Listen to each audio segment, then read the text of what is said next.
Ladies and gentlemen, brothers and sisters, friends, enemies, and comrades, this is Kenyan Revolutionary. I hope you're doing well wherever you are. Oh, it's a wonderful day. It's kind of chilly. That's why I have my hoodie on up like this.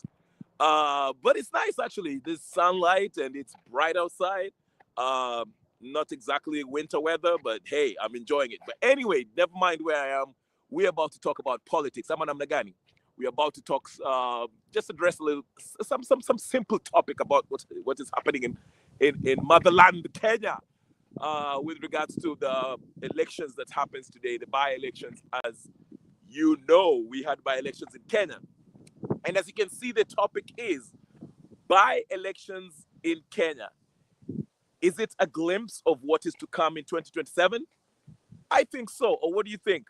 But let's get to it. There's so much to cover, but I'll be so brief. I'm feeling much better, but I will be brief because I have to go back and, enjoy the Thanksgiving dinner that's going up.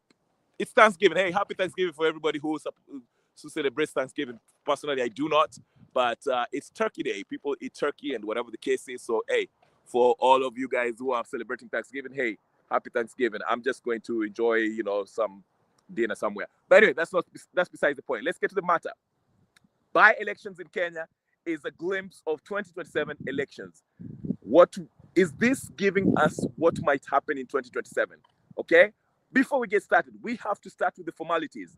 My name is Kenyan Revolutionary. I hope you are going to join me in this discussion, or you're going to leave a message, a message in the chat, or a comment later on when I'm done, or at least like the video. And if you haven't liked the video, subscribe to the channel. If you like Kenyan politics and world politics as it relates to Kenya, this is a place for you. Go ahead and subscribe, share, comment, like, and do all the good stuff. Let's get to it.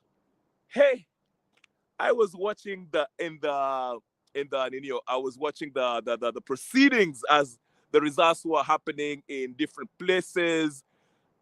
The one big news that I will start with is before I get to Mbeere North was really controversial. I hear some people are celebrating that what's his name? I don't know his name. The candidate for Kasongo won, but at the same time, also Karish is being declared to be the winner of that Mbeere North.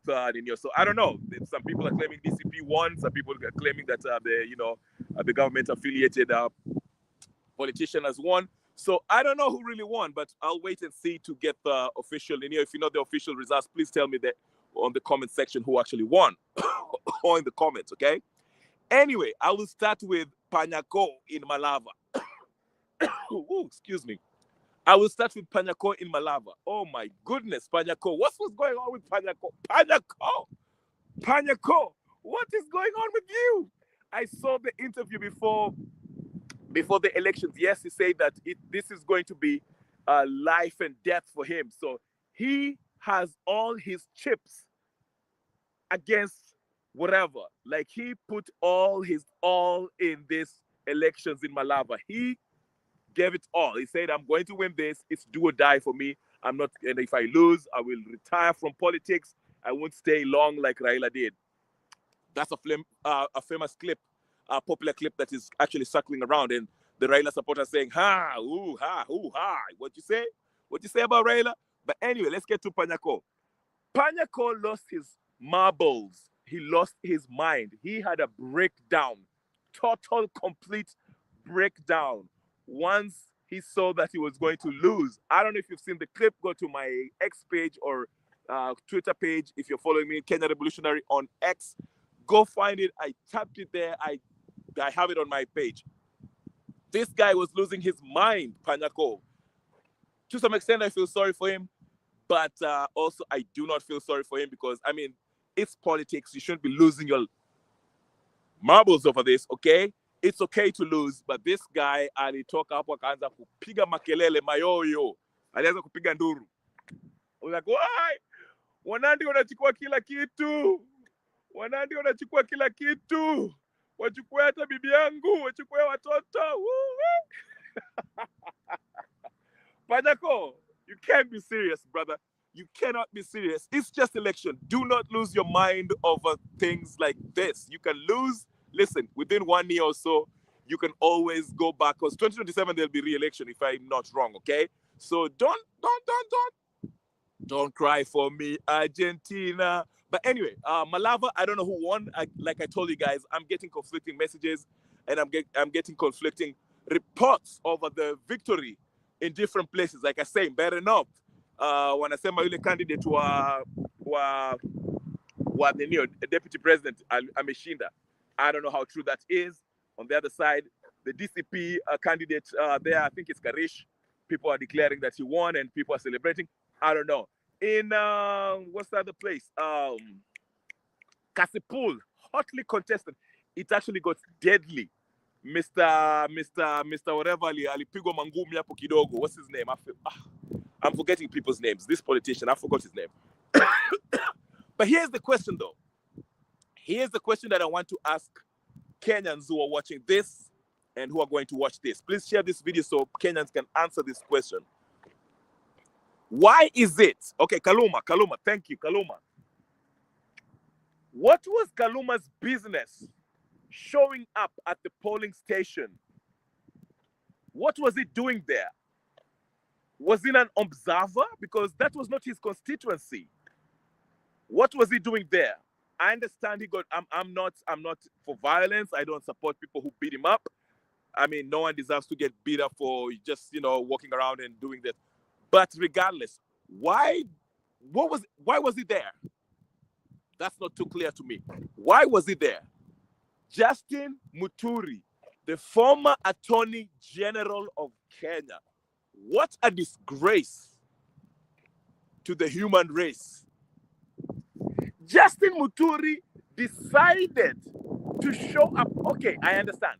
Justice Muturi, he showed up because, according to him, he had reports that there were some UDA-affiliated officials or people who were wearing party regalia, party colors, who are trying to influence voters to vote for a certain candidate. In also his complaints, he also says that there were people who went up there at the polling station, tried to bribe voters to vote for UDA-affiliated candidates. Okay, granted that they were there, they were trying to influence, voters to vote a certain way. But was it necessary for you to show up physically? And when that young man, I don't know what he said something in Kikuyu, I don't know what he was saying. Kikuyu speakers, you can tell me what that young man said. You physically tried to manhandle him, assaulted him basically. A former attorney general behaving like a paid goon. What kind of politics are you? What's wrong with you, Muturi? That was the. I have no words. I have no words. Muturi, you're acting as a bully. In fact, one can argue that even though you claim that you are there to dissuade, to stop these folks who are there to persuade or trying to persuade voters to vote for a certain candidate, your presence alone, along with your supporters and your security and the police force who are accompanying you, were actually sabotaging the whole process, because now, with you being there, you are actually obstructing the process from going on. Okay, let me take you back. There's an example of, I think there was a race sometimes, a presidential, back some years back. I think it was 2008 when Obama was running and people were voting. And Hillary Clinton and Bill Clinton showed up at the polling station with security and all that stuff, the whatever, the security detail that they have, Secret Service and all that stuff. Okay, but there were so many complaints from voters because their presence, once they went to go vote for Obama, being given the fact that they had heavy security, Secret Service and all this stuff, and their cars, because they have an entourage, okay, which was blocking other vehicles from parking, blocking the process, the voters from actually accessing the voters' booth, okay, because of because the former president and his wife, who are pretty much famous, showed up to vote. Then they gave a short speech, and everyone was complaining because their presence alone was a distraction and was actually delaying the process of voting. Because, as you know, in any polling station or the electoral process, there's time limits. You know, people go there, but you know, by 8, I don't know about you, depending voting in let's say the US, it goes by state to state, have also different times. But most states usually by 8, kura, will they stop, voting stops. Okay. Wanaanza asubuhi, I think at 6 or 7, na by 8 jioni mambo imeisha. Okay, so people go to vote before they go to work. Some people don't even go to work at all. So you try to go as early as possible to vote. So for them going up there, and you're a famous person, and you have all this Secret Service, and you have security and all this stuff, and you're parking your big SUVs and your security guys there, you're delaying the process. The same argument I'm making with AG Muturi. Now, I'm not so much concerned with the entourage per se, but former Attorney General J.B. Muturi, shame on you. Somebody of that stature, somebody as huge, a respectable person in society, so to speak. Let me not say I don't respect you, but I don't rate you that much, because I think you're part of the regime that has been corrupt, the former regime and this current one. So I don't really care much about you. But what I'm trying to say is this, former Attorney General J.B. Muturi. First of all, J.B. Muturi looks drunk. I don't know if you guys looked at him closely. He looked drunk. I can't confirm, I can't deny, but he looked because his behavior did not make sense to anybody, not to me at least. There's no way can you imagine Amos Wako showing up in Malava having fist fights with voters, potential voters, or people who he suspects that are trying to influence voters to vote a certain way? Can you imagine that? This was a totally unacceptable behavior by Attorney General Muturi. Okay? This was okay. But anyway, so far, the latest news from the X pages that I can see, I saw Gladys Wanga and Ngodo Were's son, the young man. They're celebrating as if they've won. I don't know if they've won. Maybe they have. I don't know. They're celebrating the victory against the main challenger of that seat was Aroko. I believe his name was Aroko. Aroko, who has been in the ballot before, against Were the dad. Okay? And we know, from numerous stories, there was a documentary on Kasipul, the electoral process and the elections in Kasipul, filled with bloodshed. The violence that we saw today was nothing. I had people getting beat up, their family members chopped up, hacked up, shot up, beat up, strangled up, every up. You understand what I'm saying? So what I'm trying to say is this. Was there, because remember this, let me walk you through this very quickly. Remember this. When Kaluma showed up, okay? Kaluma showed up. I don't know if he was an observer or whatever the case is, but there are a bunch of young people, a group of people who approached him and told him, hey, listen, what are you doing over here? You have no business here. This is not your constituency. This is, I don't know, whatever the case is, okay? They told him, you need to get out of there, okay? And things escalated for some reason. I don't know how it happened. He found himself on the ground. They kicked his head, whatever the case is. It started bleeding, and he gave a press conference. While he was giving a press conference, if you look at the press conference, one of his buddies, bodyguards or goons or whatever the case is, was behind him, and he was on nice seeing you, Don Kim, nice seeing you, brother. Make sure you like that video. One of his bodyguards, if you look at I'm talking about Kaluma, after he got beat up and he was bleeding, when he was giving that press conference and explaining how he got beat up or whatever the case is, one of his bodyguard was on the background, and he was on the phone. He was like, I need you guys, he was speaking Luo, basically. And he was saying, I need you guys to get here right now. I'm talking about right now. Come through right now. And before you know it, they got there. And a few minutes after that, we saw a large group of young folks, of people who are supporters of Kaluma, who were there where he was beat up. They were trying to find out, hey, who beat you up? And then there was a clip even before Kaluma got beat up. There was a clip of young folks who were showing in camera how they disarmed Gladys Wanga's security. Okay, took his pistol and all that stuff. They have it on the video. You can go see it on Twitter, X.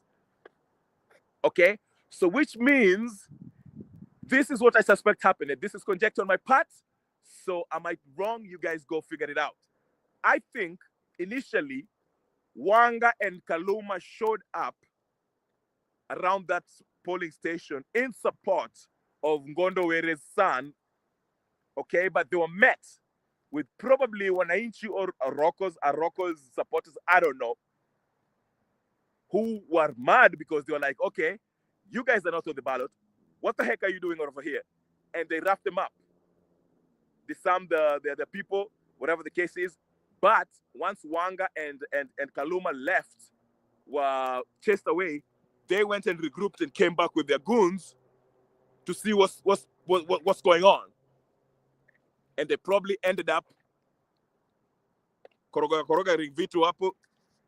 And now we hear that Ngondo Were's son has won or is leading. At least that's the last time I heard. Okay, there's even a clip of Gladys Wanga Kaluma with his head wrapped up, and the Ngondo Were's his mom. They are sitting in the house. I think it's Ngondo Were's house. They're celebrating because it is said that he's leading to a point where he's going to win. Okay, so these are the questions that I'm asking. How transparent, how verifiable, how accurate are those votes that were casted in Kasipul? How accurate, how verifiable, how transparent was the process of voting in Mbeere North? Same thing with Malava. I mean, Malava, we had, listen, Panyako was screaming and crying like a baby, had a mental breakdown. But does he have a legit point? Because it is said that this guy, his car was attacked, shot up, beat up, whatever the case is. He said that, what is the name? He names a couple of people who were trying to get rid of him and alive him, him and his wife. Okay? So, is there a case there? Because most cases, we always hear people complain of criminal activity around polling stations. And this is done, like I said, Moi was the head of this kind of tactic, okay? In 1992, on the battlegrounds, places that Moi knew he was not popular, he would send goons, police, and all that stuff and cause ruckus or political violence to dissuade people from going to vote. That way, he can have control of that polling station, control of the ballots that are there. I mean, Gachagua tweeted that there were some pre-marked ballot papers, whatever, that arrived in Mbeere North. Okay, so I mentioned this to make this larger point. Forget about the drama for a minute, okay? I want to make a larger point about all this electoral process, because to me, one thing that is certain, that is clear, considering all this process, one thing that is clear is that these elections was marred with violence, and it was not, I don't want to say, in my opinion, it wasn't fair. It wasn't transparent. I don't even know if it's verifiable. Those are the thresholds that should be met as per the Constitution. The Constitution dictates that the elections should be verifiable, should be transparent. Oh, Shaba, do you hear me? And I don't think any of these elections, these by-elections, whether it's in Mbeere North, whether it's in Kasipul, You know, whether it's in somewhere in Kambani, I don't think they met that threshold. So if I was a chief justice somewhere, sitting on a bench somewhere, and the case was brought up to me before me, I would declare this null and void. Which, do not be surprised, a few days after today, the courts shall be filled with petitions challenging the results of these elections, given the nature of the chaotic nature surrounding the process in which these elections were conducted. I'm talking about the violence. I'm talking about the funny business. I saw somewhere, I think it's Narok, where it says some people came in and wakaingia kwa hizo polling station and they ripped up everything. You hear what I'm saying? So, given that fact that people, a group of individuals, goons and whatever thugs can just come in at a polling station and just disrupt everything, that alone is enough to disqualify the whole process. So what might happen is this, but I don't know. I'm not an overseer, and I don't know how the judicial system, the corrupt judicial system we have in Kenya, shall rule on this, because sometimes they rule according to the constitution, sometimes they don't, once they get the phone call from the higher ups. But we don't know how this will go. By the way, speaking of the judiciary, shout out to the judiciary today. They upheld the fact that Kenyan farmers can actually be able to grow their own seeds and sell it. So that's a victory right there for Kenyans. We don't have to be forced to buy these GMO seeds. So, ongera to the Supreme Court out from Nino Machakos, okay? The ruling was supported the farmers. But anyway, back to this Kasipul stuff, not Kasipul stuff, but the by-elections in general, okay? In Kenya. What I'm trying to say is this. Our courts in the next few days shall be filled with petitions challenging the results of what's transpired today, regardless of who the winner is, whether it's the Kasipul victory in Kasipul, Mbeere North, Kilifi, whatever the case is. Okay, that is going to happen. That is what we are going to face, because this election is being viewed as a gauging point to see how popular or unpopular the current regime is. Now, let's not sit under any kind of delusion here. We understand that Ruto is very unpopular. Very unpopular. Okay? But if you've been following this channel, you know that I always advocate for a popular revolution. You will not get a revolution through the ballot. It has never happened anywhere in the world. Revolution does not come through the ballot. Revolution comes by force. Force in terms of the people imposing their will and expressing it overtly, telling power that you do not hold the power, it's the people who have the power. Or B, it's always through a struggled, armed struggle. We saw what happened in Guinea-Bissau today or yesterday. Another former French colony. I won't even say former French colony because it was a French-controlled, economically controlled country. But the president was arrested by the military there, and the military took over. You understand? So I am of that school of thought. I support a revolution. I'm going to talk about Tanzania tomorrow, not today. Today is for Kenya. About the news that just came out that exposes the Ford Foundation and other NGOs that have been pouring money into different organizations within Tanzania, encouraging the youth to stand up and protest against Suluhu, including our very best, our own Larry Madowo. Okay, Madowo didn't get any money, but I'm just saying Madowo was being used, being a mouthpiece of CNN. If you know CNN, that's CIA News Network. If you don't know, you know it by now, okay? Or as some Americans will call it, Clinton News Network.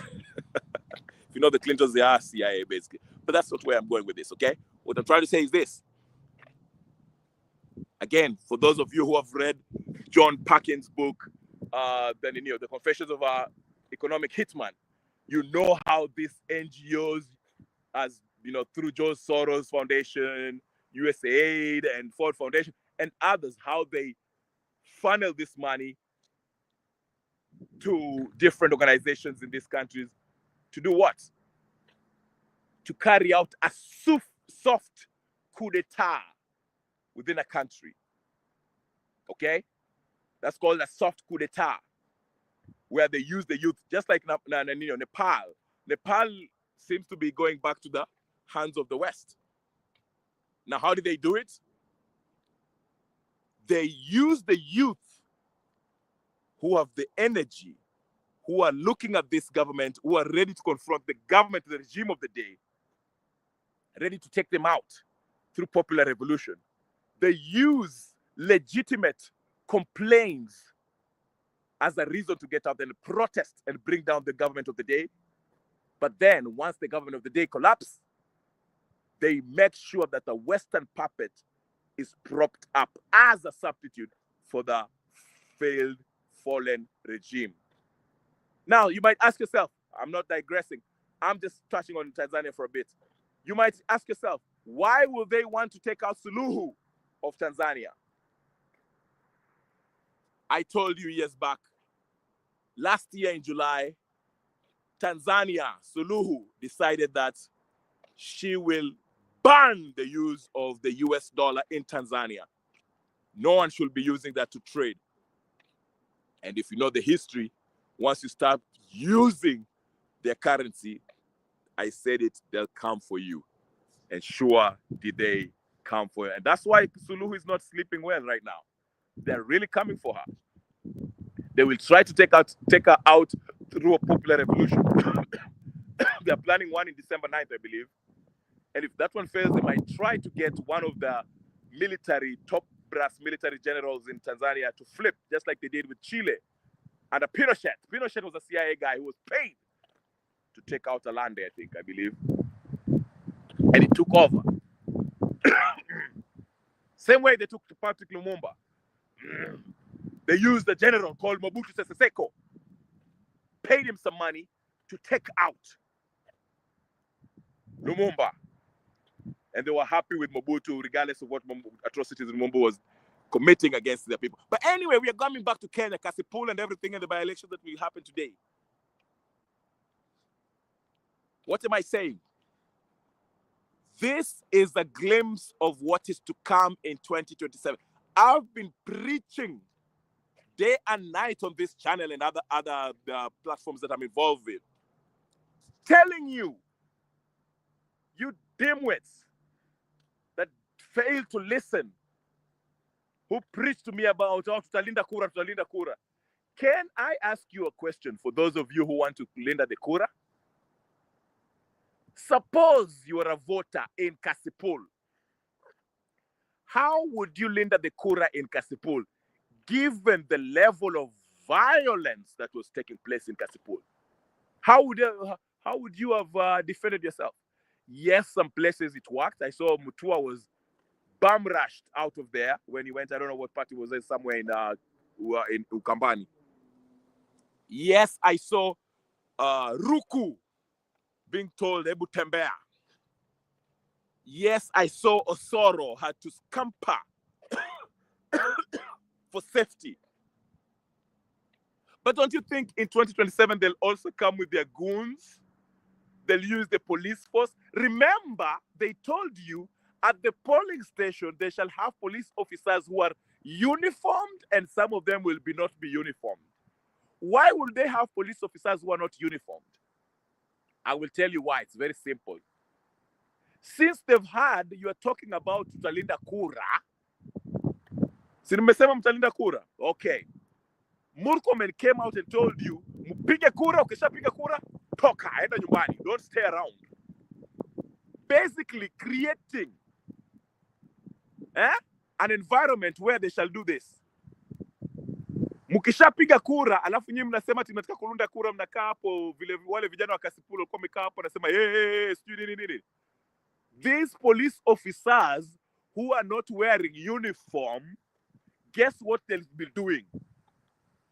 They shall use their guns together with uniform officers to shoot at you, to chase you away from the polling station.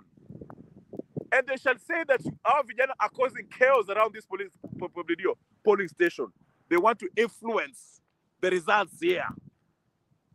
They're tampering with the voting process. They're messing with the voters. They try to influence voters. And they'll shoot you, knowing this regime that does not care about committing atrocity against its people. Do you think they will care or be scared of not shooting you down? That is the tactic.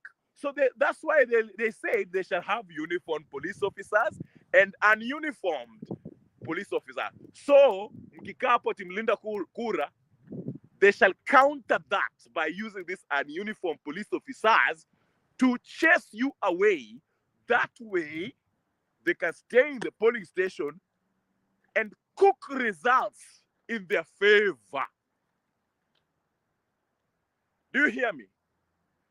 That's why when I told you, hii mambo ya kupiga makelele hapa ati tutatoa Ruto, wait, listen to me. Let me tell you something else, since you're listening. Majority of the winners of this by-election shall be candidates who are aligned to William Samoei Ruto, with the exception of a few. There are some places where it's inconsequential. Kama huko Ukambani, he doesn't mind losing there. Watch Mbeere North. Watch Malava. Watch the ODM strongholds. They cannot let, especially the ODM folks, because ODM, listen to me. Goody, I see you. Karibu sana. Please like the video. Let me explain you something to you. ODM is working in tandem with Ruto.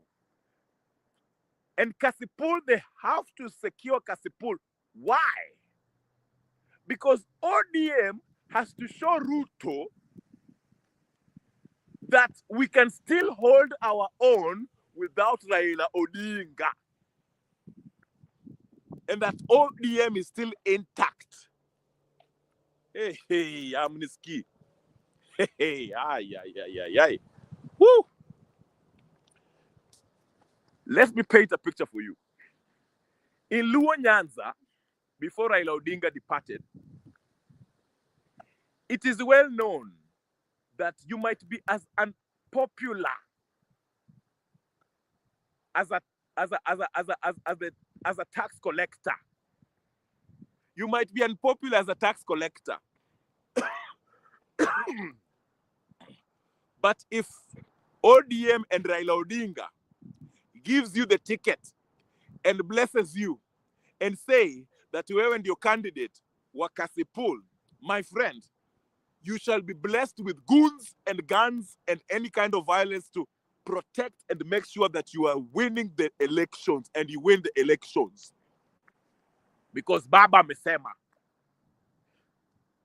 you are the blessing of ODM. So violence itafanyika vile inafanyika. I have the clip from Orengo when Orengo is saying anybody coming with another party should be roughed up and beat up, and he shall represent them in court. So now that Raila Odinga is gone, now that Raila Odinga has departed, the people are not just persuaded by the fact that you are in ODM. That's not enough. You understand? The people of Nyanza are not just buying they're not buying it. You say hizo sera zako unauza just by the mere fact that you are ODM, because that's power behind ODM. which is Raila's aura, or whatever the case you want to call it, is gone. So you have to come in with your own name, your own money, on your own merit. But ODM, since especially the faction that of the Gladys Wanga faction and Kaluma faction that are fighting hard to stay on this blood-based arrangement, they also want to prove to Ruto that they have something to bring on the table, that they still have influence in Nyanza province.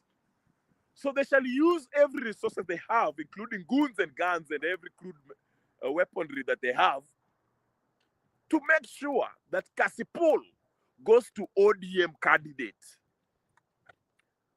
Unaelewa? Yeah? Munanisikia? That is why you see Kasipul back our proof point. Mbeere North. Mbeere, it's about Ruto versus Gachagua. DP Kithure Kindiki versus Gachagua. They don't want to be, because Mbeere ni huko kwa kidananio. Kithure, you cannot embarrass Kindiki, therefore embarrassing Ruto by defeating their candidate, because it will show that this government is weak, is unpopular, which it is unpopular, but they don't want that to be the perception. I told you, you can lose an election and you can lose your political career and you can lose your post and power simply by perception, general perception, that the perception of people that they have on you. You understand? Once the perception is Ruto is weak, Ruto is defeated, no one wants it. Yes, violence is a form of intimidation, and it's a form of communication too. Yes, good point, good ear. That's why they're intimidating people.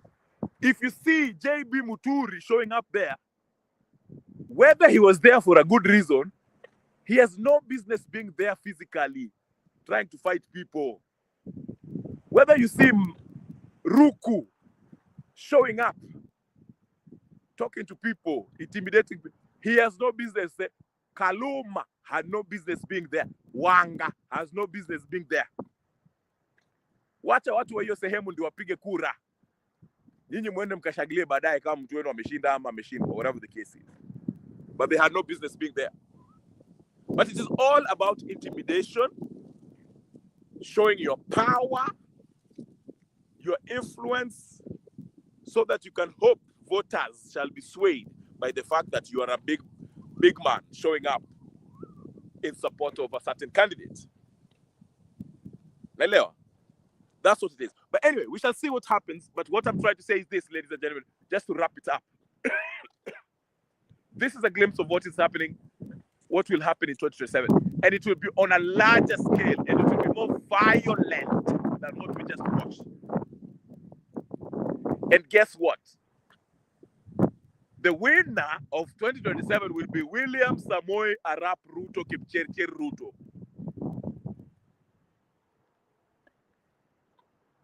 Okay? That will be the winner. Why were those people there? Did ODM also, let me see that question, bribe voters? I won't be surprised. I think the bribing thing goes both ways. The ODM side and the other side. Like I said, none of this, in my opinion, none of this electoral process, every election, any polling station, I don't think it met the threshold, the constitutional threshold, which is verifiable. The election should be verifiable, should be transparent.